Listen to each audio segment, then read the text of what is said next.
Hello, welcome back to my channel. Today we are going to be talking about how to break into modeling. So I have so many videos about the various side quests that I've taken throughout my life, but probably one of my longest standing side quests has been modeling. So I am 5'10" and I started modeling when I was 16. At one point I even had Miranda Kerr's measurements. Thank you very much. But I'm going to go into nutrition as it relates to modeling, modeling technique, how modeling makes me feel, and how to actually get gigs, especially get paid gigs, because that's really important if you're modeling. So first of all, I decided to start modeling when I was about 16 because one of my friends in high school was in a T-Mobile commercial, and I was like, if he can do it, I can do it. So I walked into his agency in Hollywood. I grew up in LA. He just gave me the name and number of someone at the agency, and I walked in and told them, I want to be a star.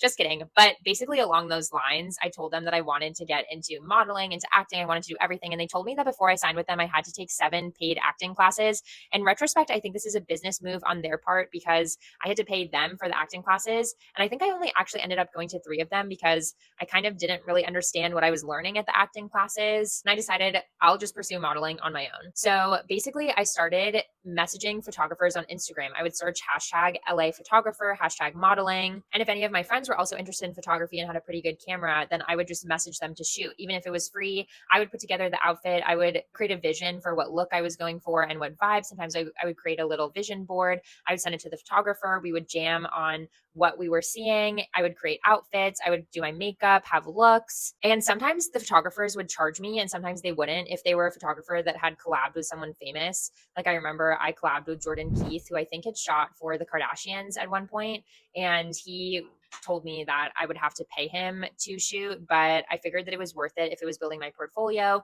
And I thought at the time that I could get connections by working with him.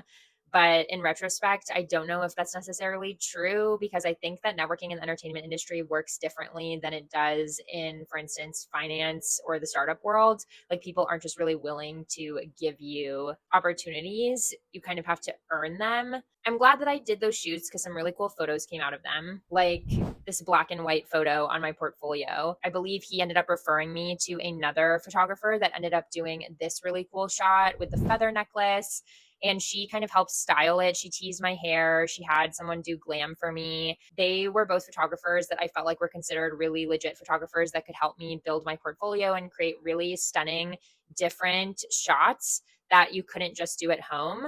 And I felt like that was going to help me advance my career. And it did not help me advance my modeling career per se, but I think that it did give me amazing photos to blow up and hang in my house. And I do have at least 2.5 square foot versions of these photos hanging in my home, and that helps my ego. So yeah, that was my high school modeling career, was basically collabing with various photographers and hoping that I would make it. Unsuccessful. I tried to do also walking into Next Model Management and Wilhelmina and IMG, the really big modeling agencies in LA and New York. And I would just walk into their open castings that they would do every 1 or 2 weeks and see if I could get signed with the agency. But that didn't really get anywhere either. So when I moved to Boston for college, I reached out to a bunch of agencies locally and I ended up actually getting signed to one of them.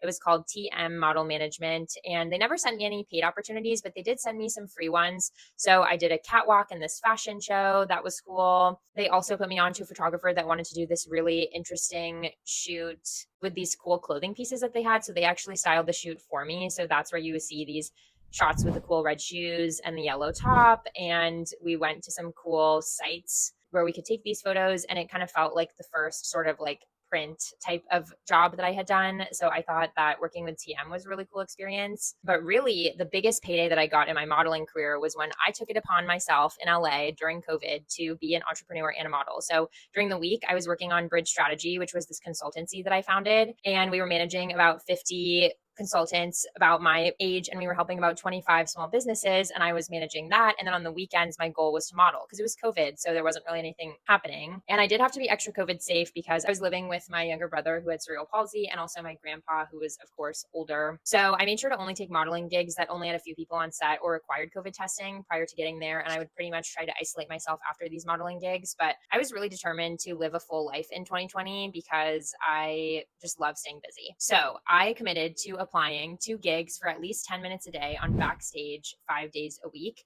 And pretty much every weekend of June to December 2020, I had a modeling gig, which was really exciting because a lot of them ended up becoming paid gigs. And I made up to $150 an hour for gigs that typically lasted like 4 or 5 hours. So it was actually like a really interesting experience to be a part of. I also experimented with being an extra. So I have another video on my YouTube channel of being an extra in Jaden Hostler's music video. That was free and not that COVID safe. And I talk about that in the vlog, that it was slightly a weird vibe, but Travis Barker was there and the TikTokers were there. That was just an interesting time to be able to be exposed to something that felt like the real entertainment industry. But the real gigs that got me cash were things like working with this jewelry brand. So you can see these jewelry shots, which actually is the cover photo for my YouTube channel, is from this shoot. And I did get paid. And they also gave me some jewelry, which was really fun. Working with this VR company. And they never even published the photos that we took, but they paid me a lot. And I got that through a Wellesley alum where I went to college. And so I kind of felt like once I started publicizing my modeling gigs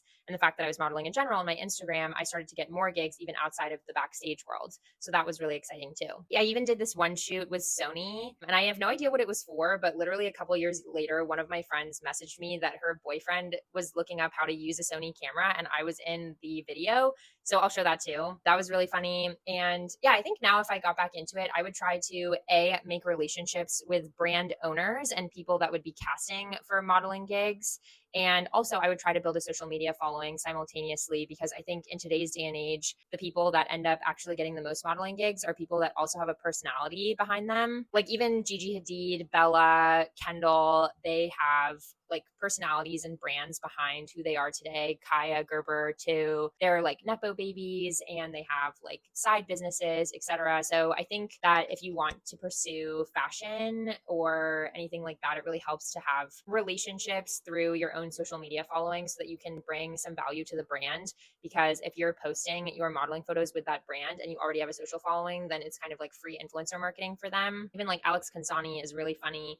Everybody knows that. Gaggy, I think it helps that she's really funny, and that's why she won Model of the Year. Plus that she's a good model, of course. But yeah, overall, I don't think I would ever pursue modeling again full time because honestly, like when I would do gigs that were longer than 3 hours, my head would hurt because I kind of felt like a prop. I wasn't being a part of the brand creative vision for what was happening. And I realized that that was really what was exciting to me, was creating a vision and then not only creating the art, but being the art too. I think being the art is the icing on top of the cake when you're creating the art. So I liked the shoots best when I could creative direct them myself and style my own outfits and things like that. But when I was just the prop at even a paid gig, like after about 3 hours, I literally wasn't doing anything with my brain and I felt so deeply unstimulated and I grew to be bored. So I just didn't really like modeling full time for that reason. But I think it was a fun side quest, as are all of my side quests. So a lot of these my friends took if they were just interested in getting into photography and thought that it was cool that I was modeling, and I would post their shots on my Instagram, of course. So a lot of these were taken by my friends. This was taken by a friend. This one was one of those expensive LA photographers. That was Jordan Keith's referral. This one was also the expensive photographer. This was a friend that who DM'd me on Instagram actually because I posted a lot of like hashtag modeling. This was Jordan Keith. This was one of my paid modeling gigs in Boston. They're my agency. This was a digital that I asked my friend to take actually at a Wellesley College photography studio because I wanted up-to-date digitals. And digitals are basically just like very plain, natural looking makeup, very plain, natural looking outfit, typically body hugging with heels, so that when you're casting, people can get a sense of how you look. And you know that I was sticking my hips way back so that I could get this thigh gap going because I felt like modeling, yeah, requires, of course, like certain body standards. So, same thing here. I was like really posing. This was a Boston shot.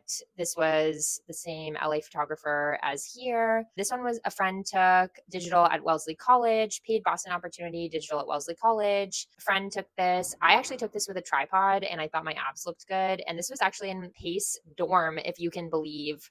When I was interning at Goldman, I took this photo one weekend. This one was photographer I met online. A photographer I met online. This was not a paid gig. Same thing.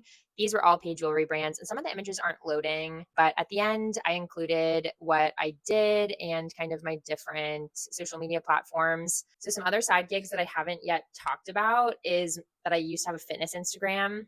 And then I also had a podcast that was like related to fashion And yeah, at the time I was doing my UX design job and I was doing bridge strategy, my consultancy. I had my podcast at the time and I was like micro influencing. I had been signed with the model management agency. So yeah, that was a really interesting time. Other social media platforms that I've pursued includes a crypto Twitter and Instagram called Hot Crypto Girls with my bestie Raja. So any side gig you could think of, I've tried it. I love modeling though. I love taking pics. I'm such like a basic girly pop on social media and I'm proud of it. So yeah, hopefully this helps if you're looking to get paid gigs and get signed with an agency. Alrighty, thanks for listening.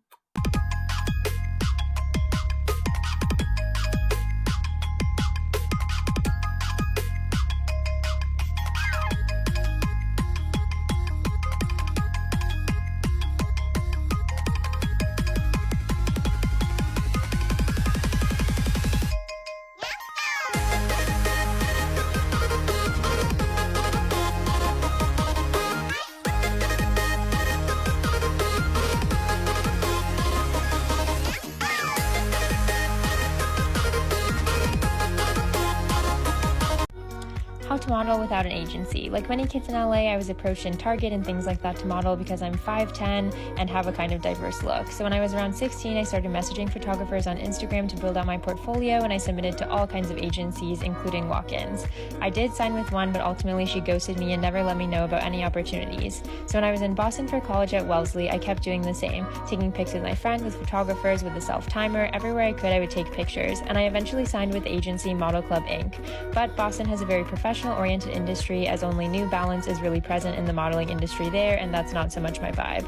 So I didn't model as much in college, but when I came home to LA for quarantine, I made a Backstage account and just spent 10 minutes a day applying to opportunities.